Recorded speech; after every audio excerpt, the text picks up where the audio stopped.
आणखी एक मोठी बातमी। उपमुख्यमंत्री सुनेत्रा पवार मुख्यमंत्री फडणवीसांच्या भेटीला गेल्यात। मुख्यमंत्री देवेंद्र फडणवीस नाशिकमधील भोंदूबाबा अशोक खरात प्रकरणी सभागृहामध्ये निवेदन करणार आहेत।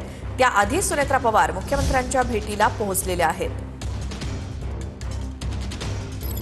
अधिक माहितीसाठी जाऊयात आमचे प्रतिनिधी विनायक डावरुंग यांच्याकडे। विनायक, आज फडणवीस या प्रकरणासंदर्भात निवेदन सभागृहात, त्याआधीची ही भेट महत्त्वाची, काय माहिती? श्वेता बरोबर आहे। मुख्यमंत्री देवेंद्र फडणवीस जे आहे ते विधान भवनात दाखल झालेले आहेत आणि आज ते विधान सभेमध्ये नाशिक प्रकरणामध्ये भोंदूबाबा प्रकरणात संपूर्ण निवेदन जे आहे ते करणार आहेत। काल त्यांनी जे आहे ते सभागृहात दिलेली पाहायला मिळाली होती आणि त्याआधी आता सुनेत्रा पवार मुख्यमंत्री जे आहेत त्या मुख्यमंत्र्यांच्या भेटीला दाखल झालेले आहेत।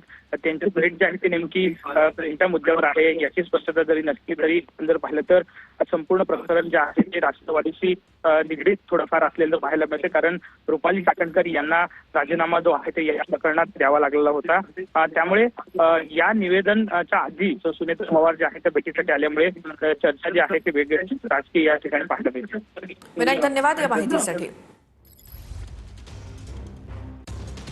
आज सभागृहामध्ये देवेंद्र फडणवीस हे भोंदूबाबा अशोक खरात प्रकरणात निवेदन सादर करणार आहेत। मात्र त्याआधी सुनेत्रा पवार या देवेंद्र फडणवीसांच्या भेटीसाठी गेल्या आहेत।